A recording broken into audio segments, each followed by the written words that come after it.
Hello दोस्तों, नमस्कार। स्वागत है आपका बीएस टीचर एकेडमी पर। और आज डिस्कस करेंगे हिंदी पेडागोजी के कुछ महत्वपूर्ण क्वेश्चंस।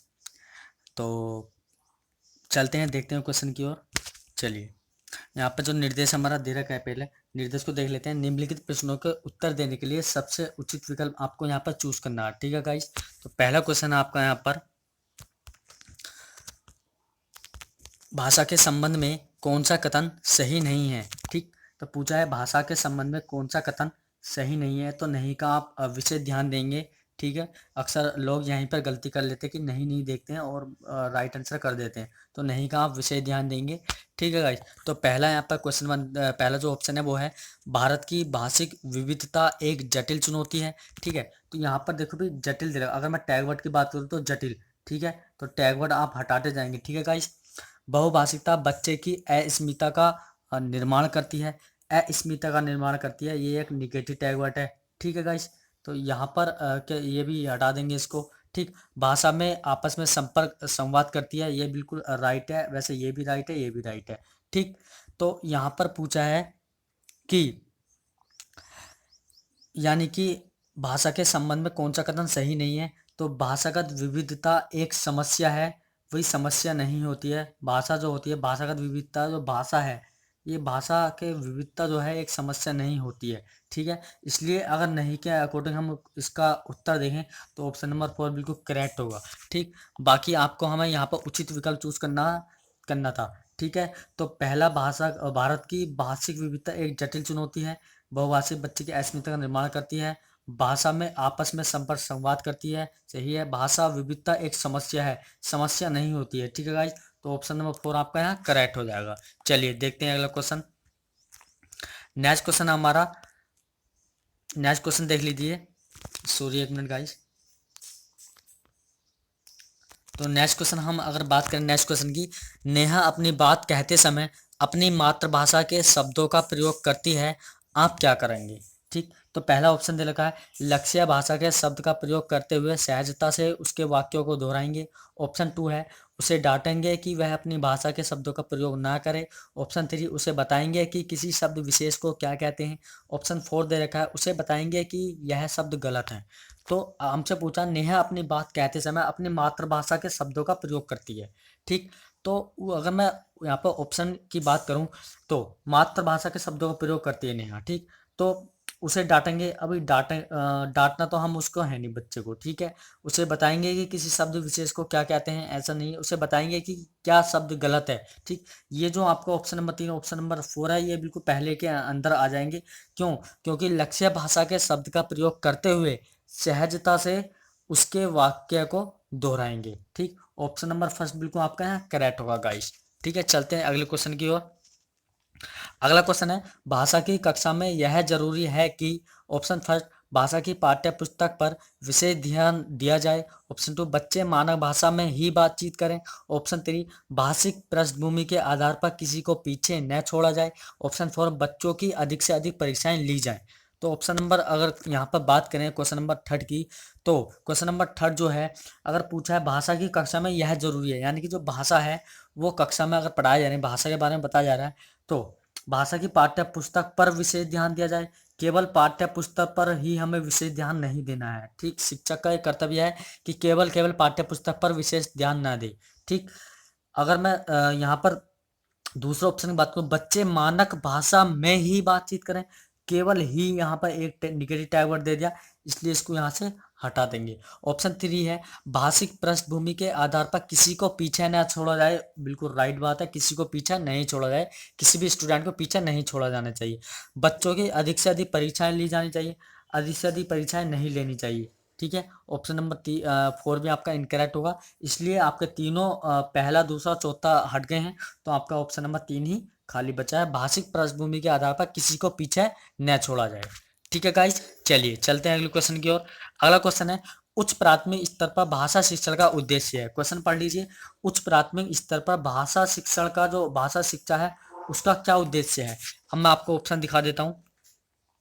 ऑप्शन दे रखे व्याकरण के नियमों को कंठस्थ करना। ऑप्शन 2 भाषा के विभिन्न संरचनाओं को यांत्रिक अभ्यास कराना। ऑप्शन 3 सभी साहित्यिक विधाओं में लेखन की कुशलता विकसित करना। ऑप्शन 4 भाषा की बारीकी और सौंदर्य बोध को समझने की क्षमता का विकास करना। तो बताएंगे क्या आंसर होगा यहाँ पर। अगर मैं आंसर की बात करूं, व्याकरण के नियमों को कंठस्थ करना। देखिए निगेटिव टैग वर्ड है कंठस्थ करना। मैंने आपको पहले ही आपको प्ले, अगर आपको निगेटिव टैग वर्ड या पॉजिटिव टैग वर्ड देखने हैं कहाँ से चूज करते हैं, तो आप प्ले लिस्ट में जाइएगा, वहाँ पर आप प्ले लिस्ट में जाकर हाउ टू सोल्व पेडागोजी लिखी हुई है, वहाँ पर देख लेना। ठीक है। भाषा के विभिन्न संरचनाओं को यांत्रिक अभ्यास करना, ये भी बिल्कुल एक निगेटिव टैग वर्ड है। ठीक है। सभी साहित्यिक विधाओं में लेखन कुशलता का विकसित करना, सही है कुछ हद तक, पर हमें इससे भी उचित विकल्प देखना है। तो ऑप्शन 4 देखेंगे भाषा की बारीकी और सौंदर्य बोध को समझने की क्षमता का विकास करना, बिल्कुल राइट बात है। ऑप्शन नंबर 4 आपका यहाँ करेक्ट हो जाएगा गाइस। ठीक है गाइस, ऑप्शन नंबर 4 बिल्कुल करेक्ट होगा। चलते हैं अगले क्वेश्चन की ओर। अगला क्वेश्चन है हमारा, भाषा शिक्षण में पाठ्य पुस्तकों के अतिरिक्त कौन सा सबसे कम प्रभावशाली होगा, यानी कि इनमें से ऐसा विकल्प कौन सा जो सबसे कम प्रभावशाली होगा। बाकी 3 आपके पॉजिटिव हैं और इनमें से एक आपका निगेटिव होगा, तो हमें निगेटिव ही चूज करना है यहाँ पर। ठीक है। तो पहला प्रश्नों के उत्तर लिखना। ऑप्शन 2 संवाद अदायगी। ऑप्शन 3 परिचर्चा करना। ऑप्शन 4 घटना वर्णन करना।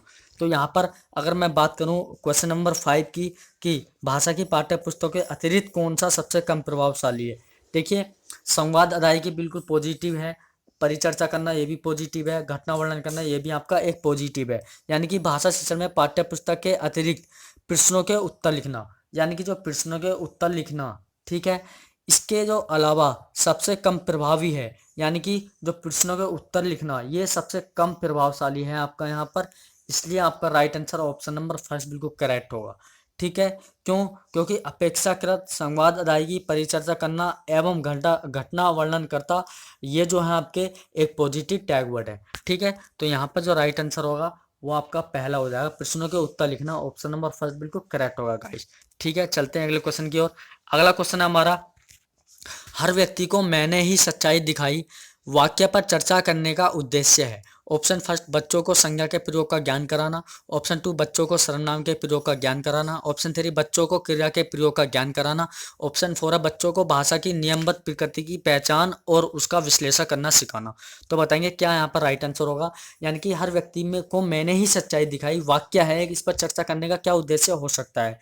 ठीक है। तो यहाँ पर जो राइट आंसर की बात करूँ, बच्चों को भाषा की नियमबद्ध प्रकृति की पहचान और उसका विश्लेषण एनालिसिस करना सिखाना, ये बिल्कुल एक पॉजिटिव टैग वर्ड है, इसलिए ऑप्शन नंबर 4 आपका यहाँ करेक्ट होगा। ठीक है गाइस, तो ऑप्शन नंबर 4 आपका यहाँ करेक्ट हो जाएगा। ठीक, चलिए चलते हैं अगले क्वेश्चन की ओर। अगला क्वेश्चन क्या कह रहा, नेक्स्ट क्वेश्चन है, लेखन क्षमता का विकास करने के संदर्भ में आपके लिए सबसे अधिक महत्वपूर्ण है। ऑप्शन फर्स्ट सुंदर लेखन का अभ्यास। ऑप्शन 2 मानक वर्तनी का प्रयोग। ऑप्शन 3 सुनी पढ़ी और समझी हुई बातों की स्वाभाविक लिखित अभिव्यक्ति, या ऑप्शन नंबर 4 है दिए हुए बिंदुओं और निर्देशों के आधार पर निबंध लिखना। देखिए अगर मैं यहाँ पर निर्देश की बात करूँ, ये एनसीईआरटी बिल्कुल मना करता है कि किसी बच्चे को निर्देश नहीं देना चाहिए। ठीक है। मानक वर्तनी का प्रयोग करना, सुंदर लेखन का अभ्यास, ये कुछ हद तक ठीक है, पर इससे भी हमें उचित विकल्प चूज करना। तो ऑप्शन नंबर 3 बिल्कुल करेक्ट होगा, सुनी पढ़ी और समझी हुई बातों की स्वाभाविक लिखित अभिव्यक्ति। ठीक है, ये बिल्कुल करेक्ट होगा, ऑप्शन नंबर 3 आपका यहाँ बिल्कुल करेक्ट हो जाएगा गाइस। ठीक, चलिए अगले क्वेश्चन की ओर चलते हैं। अगला क्वेश्चन क्या है हमारा, नेक्स्ट क्वेश्चन है वो है हमारा, भाषा की पाठ्य पुस्तकों में हिंदीतर भाषाओं को भी जगह मिलनी चाहिए, इस कथन के समर्थन में कौन सा तर्क काम करेगा। ऑप्शन फर्स्ट इससे भाषाओं के बीच द्वंद्व नहीं होगा। ऑप्शन 2 इससे भाषागत विविधता को सही रूप में संबोधित किया जा सकता है। ऑप्शन 3 इससे भारत की सभी भाषाओं को स्थान दिया जा सकेगा। ऑप्शन 4 इससे त्रिभाषा सूत्र का पालन किया जा सकता है। तो बताएंगे राइट आंसर क्या होगा। अगर मैं यहाँ पर राइट आंसर की बात करूँ, देखिए इससे भाषाओं के बीच द्वंद्व नहीं होगा, ऐसा नहीं कि इससे भाषाओं के बीच द्वंद्व नहीं होगा, तो इसको हम यहाँ से हटा देंगे। ठीक, इससे भारत की सभी भाषा को स्थान दिया जा सकता है, बिल्कुल दिया जा सकता है। इससे त्रिभाषा सूत्र का पालन किया जा सकता है, ये दोनों जो हैं इसके अंदर आ जाएंगे ऑप्शन 2 के, यानी कि इससे भाषागत विविधता को सही रूप में संबोधित किया जा सकता है। ऑप्शन नंबर 2 बिल्कुल करेक्ट होगा गाइस। ठीक, ऑप्शन नंबर 2 करेक्ट होगा। चलिए चलते हैं अगले क्वेश्चन की ओर। अगला क्वेश्चन क्या है, नेक्स्ट क्वेश्चन हमारा यहाँ पर, पूरक पाठन सामग्री का उद्देश्य है। जो पूरक पाठन सामग्री है उसका क्या उद्देश्य होता है? तो ऑप्शन फर्स्ट है भाषा के नियमबद्धता को सिखाना। ऑप्शन टू शिक्षक की सहायता से बच्चों को पढ़ाना लिखाना। ऑप्शन थ्री द्रुत गति से पठन की योग्यता का विकास करना। ऑप्शन फोर सहपाठियों की सहायता से पढ़ना सीखना। तो यहाँ पर राइट आंसर की अगर मैं बात करूँ, पूरक जो पाठ्य सामग्री है वो आपकी द्रुत गति से पठन की योग्यता का विकास करना होता है। यानी कि जो विकास करना है ये पॉजिटिव टैग वर्ड है, इसलिए जो द्रुत गति से पठन की योग्यता है इसका जो उद्देश्य मेन होता है वो द्रुत गति से पठन की योग्यता का विकास करना होता है। ठीक है, चलेंगे अगले क्वेश्चन की ओर। अगला क्वेश्चन क्या है? नेक्स्ट क्वेश्चन है हिंदी भाषा के प्रश्न पत्र में आप किस सवाल को सबसे बेहतर मानते हैं? ऑप्शन फर्स्ट है संज्ञा की परिभाषा बताइए। ऑप्शन टू लाल बहादुर शास्त्री के बचपन का क्या नाम था। ऑप्शन थ्री बाबा भारती क्यों उदास थे। ऑप्शन फोर अगर आप बाबा भारती की जगह होते तो क्या करते। ठीक है, तो यहाँ पर हिंदी भाषा के प्रश्न पत्र में, जो हिंदी भाषा प्रश्न पत्र है, आप किस सवाल को सबसे बेहतर मानते हैं, तो मैं उस सवाल को अगर बेहतर मानूंगा तो उसे मानूंगा जैसे संज्ञा की परिभाषा बताइए। अब बच्चों को परिभाषा कंटेस्ट कराना ये एक जरूरी नहीं है। लाल बहादुर शास्त्री के बचपन का क्या नाम था ये इतना इम्पोर्टेंट नहीं है कि सिर्फ एक बच्चों से पूछे कि उसके बच्चे कि लाल बहादुर शास्त्री के बचपन का क्या नाम था, ये रटने वाला क्वेश्चन हो गया। बाबा भारती क्यों उदास थे, ये भी एक अच्छा नहीं है, तो यहाँ पे इसको हटा देंगे ऊट पटांग को। यहाँ पे जो राइट आंसर की बात करूँ, अगर आप बाबा भारती की जगह होते तो आप क्या करते? बिल्कुल राइट बात है, ऑप्शन नंबर फोर बिल्कुल करेक्ट होगा। यानी कि जो जैसे हिंदी भाषा के प्रश्न पत्र में हमें सबसे बेहतर सवाल चूज करने के लिए कहा गया है, तो आप यहाँ पर अगर आप बाबा भारती की जगह होते तो क्या करते? क्योंकि यहाँ पर इसमें जो विद्यार्थियों की अभिव्यक्ति है या विद्यार्थियों का अभिव्यक्ति का मौका दिया जाता है ना। यानी कि भाषाई कौशल का विकास के लिए सबसे महत्वपूर्ण अर्थ होता है कि आप बाबा भारती की जगह होते तो क्या करते। जैसे हम कह सकते हैं कि अगर आप आम बेचोगे तो उसके कितने दाम लोगे और क्यों लोगे। ठीक है ना, ये भी एक राइट बात है, ये क्वेश्चन में पूछा जाता है। तो ऑप्शन नंबर फोर आपका बिल्कुल करेक्ट होगा गाइस। चलते हैं अगले क्वेश्चन की ओर। अगला क्वेश्चन क्या है? नेक्स्ट क्वेश्चन है कविता शिक्षण के संदर्भ में आप किस बिंदु को सर्वाधिक महत्व देते हैं? ऑप्शन फर्स्ट है कविता का एक निश्चित अर्थ होता है। ऑप्शन टू है कविता के एक से अधिक अर्थ हो सकते हैं। ऑप्शन थ्री है कविता में सामाजिक परिस्थितियों की झलक नहीं होती। ऑप्शन फोर है कविता में राजनीतिक परिस्थितियों की झलक नहीं होती। तो राइट आंसर क्या होगा? राइट आंसर बताएंगे आप जल्दी से यहाँ पर। यहाँ पर अगर कविता शीर्षक के संदर्भ में आप किस बिंदु को सर्वाधिक महत्व देते हैं, तो कविता के एक से अधिक अर्थ हो सकते हैं। बिल्कुल राइट है, कविता के एक से अधिक अर्थ हो सकते हैं। ठीक है, अगर यहाँ पर पहले ऑप्शन की बात तो कविता का एक निश्चित अर्थ होता है, एक निश्चित अर्थ नहीं होता है। ठीक है, उसके अनेक अर्थ होते हैं। कविता में सामाजिक परिस्थितियों की झलक नहीं होती, ऐसा नहीं है कि झलक नहीं होती। राजनीतिक परिस्थितियों की झलक नहीं होती, ये भी ऐसा नहीं है। तो यहाँ पर कविता के एक से अधिक अर्थ हो सकते हैं। ठीक है गाइज, ऑप्शन नंबर टू बिल्कुल करेक्ट होगा गाइज यहाँ पर। चलेंगे अगले क्वेश्चन की ओर। अगला क्वेश्चन है हमारा यहाँ पर कोई भी भाषा पुस्तक तभी सफल मानी जाएगी जब। ऑप्शन वन वह बच्चों में साहित्य की धरोहर और वर्तमान साहित्य के प्रति उत्सुकता बनाए। ऑप्शन टू है वह बच्चों को प्राचीन साहित्य की पूरी जानकारी दो। और भी मैं आपको ऑप्शन दिखा देता हूँ यहाँ पर। वह बच्चों को व्याकरण के नियमों से परिचित कराए। ऑप्शन फोर है वह बच्चों को केवल प्रसिद्ध साहित्य से परिचित कराए। अगर मैं यहाँ पर ऑप्शन फोर की बात करूँ तो यहाँ पर केवल लग गया है, तो इसलिए यह तो होगा नहीं। ठीक है, ऑप्शन फोर तो यहाँ पर होगा नहीं प्यारे बच्चों। ठीक है, और वह बच्चों को व्याकरण के नियमों से परिचित कराएं। व्याकरण के नियमों से परिचित कराएं, ये भी एक इम्पोर्टेंट नहीं है, इसलिए इसलिए ऑप्शन नंबर तीन, ऑप्शन नंबर फोर बिल्कुल करेक्ट नहीं होंगे। बाकी आपके ऑप्शन नंबर टू और ऑप्शन नंबर एक और देख लीजिए। वह बच्चों को प्राचीन साहित्य की पूरी जानकारी दे। ठीक है, ये भी इतना इंपॉर्टेंट नहीं है, यानी कि पूरी जानकारी दे सकते हैं, है ना। तो ये हमें यहाँ से उचित विकल्प चूज करना है। तो वह बच्चों में साहित्य की धरोहर और वर्तमान साहित्य के प्रति उत्सुकता बनाए। बिल्कुल राइट बात है, ऑप्शन नंबर फर्स्ट बिल्कुल करेक्ट है। ऑप्शन नंबर टू आपका ऑप्शन नंबर वन के अंदर आ जाएगा, इसलिए ऑप्शन नंबर फर्स्ट आपका करेक्ट होगा गाइस। चलते हैं अगले क्वेश्चन की ओर। अगला क्वेश्चन क्या है यहाँ पर हमारा? जो नेक्स्ट क्वेश्चन है, नेक्स्ट क्वेश्चन देखेंगे हम। नेक्स्ट क्वेश्चन क्या कहता है? भाषा की कक्षा को एक समावेशी कक्षा बनाने के लिए यह आवश्यक है कि ऑप्शन पर पाठ्यक्रम को कम कर दिया जाए। ऑप्शन टू भाषाई कुशलताओं का आकलन न किया जाए। ऑप्शन तीन विभिन्न प्रकार की दृश्य श्रव्य सामग्री का उपयोग किया जाए। ऑप्शन फोर पाठ्य पुस्तकें पाठ कम कर दिए जाए।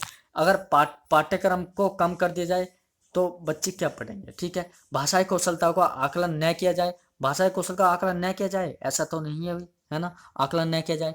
विभिन्न प्रकार की दृश्य श्रव्य सामग्री का उपयोग किया जाए, बिल्कुल राइट बात है। पाठ्य पुस्तक के पाठ कम कर दिए जाए, ऐसा भी नहीं कि पाठ कम कर दिए हैं, तो ये गलत, यहाँ पर दूसरा भी गलत और आपका पहला भी गलत। तो ऑप्शन नंबर 3 आपका बिल्कुल करेक्ट होगा। ठीक है गाइस, तो ऑप्शन नंबर 3 आपका करेक्ट होगा, विभिन्न प्रकार की दृश्य श्रव्य सामग्री का उपयोग किया जाना चाहिए। ठीक है गाइस, तो इससे क्या होगा, यानी कि जो दृश्य श्रव्य सामग्री का उपयोग कर सकते हैं, क्योंकि एक समावेशी कक्षा में जहां सभी विभिन्न प्रतिभा वाले विद्यार्थी मौजूद हो, वहां दृश्य श्रव्य सामग्री का प्रयोग करने से बच्चों के ध्यान को केंद्रित किया जा सकता है। इसके द्वारा मिला ज्ञान बच्चों में लंबे समय तक विद्यमान रहता है। ठीक है गाइस, तो ऑप्शन नंबर 3 बिल्कुल करेक्ट होगा आपका। चलेंगे अगले क्वेश्चन की ओर। अंतर्वाक्य संकल्पना किससे संबंधित है? जो अंतर्वाक्य संकल्पना है वो किससे संबंधित है? तो इसको याद रखेंगे, जो जहां पर अंतर्वाक आ जाए तो वहां पर आपका क्या होगा, वहां पर आपका वाइगोत्सी होगा। ठीक है, ऑप्शन नंबर 2 बिल्कुल करेक्ट होगा। अंतर्वाक्य संकल्पना किससे संबंधित है? वाइगोत्सी है। ठीक है, एक समाज होता है, समाज समाज सांस्कृतिक सिद्धांत किसने दिया? वो भी वाइगोत्सी ने दिया था। ऑप्शन नंबर 2 बिल्कुल करेक्ट होगा गाइस। ठीक है, वाइगोत्सी। चलिए अगला क्वेश्चन देते हैं। अगला क्वेश्चन क्या है? भाषा और चिंतन में संबंध होता है, यह कथन है पूर्णतः सही है, आंशिक रूप से सही है, या फिर पूर्णतः गलत है, या फिर व्यर्थ का है। ठीक है, अगर भाषा और चिंतन में संबंध, भाषा और चिंतन में जो संबंध होता है वो पूर्णतः सही होता है। ऑप्शन नंबर फर्स्ट आपका करेक्ट होगा गाइस। ठीक है, अगले क्वेश्चन की ओर चलते हैं। अगला क्वेश्चन है, लिखना क्या है? एक बेहद जटिल प्रक्रिया है, एक अनिवार्य कुशलता है जिसे जल्दी प्राप्त किया जाना चाहिए, या फिर ऑप्शन नंबर 3 है, एक तरह की बातचीत है। ठीक, एक बेहद जटिल प्रक्रिया है, जटिल तो नहीं होती है अभी लिखना। ठीक है, एक अनिवार्य कुशलता है जिसे जल्दी प्राप्त किया जाना चाहिए, ऐसा भी नहीं कि जल्दी प्राप्त किया जाना चाहिए। यहाँ पर एक तरह की बातचीत है, बिल्कुल राइट बात है। ऑप्शन नंबर 3 आपका बिल्कुल करेक्ट होगा। एक तरह की क्या होती है? बातचीत होती है लिखना। ठीक है गाइस, तो क्लास यहीं पर फिनिश करते हैं, और चैनल को बी एस टीचर एकेडमी को सब्सक्राइब करें, लाइक करें, शेयर करें। यह चैनल हमारा नहीं है बल्कि आप सभी का परिवार है, और अपने परिवार को ज़्यादा से ज़्यादा बड़ा करें।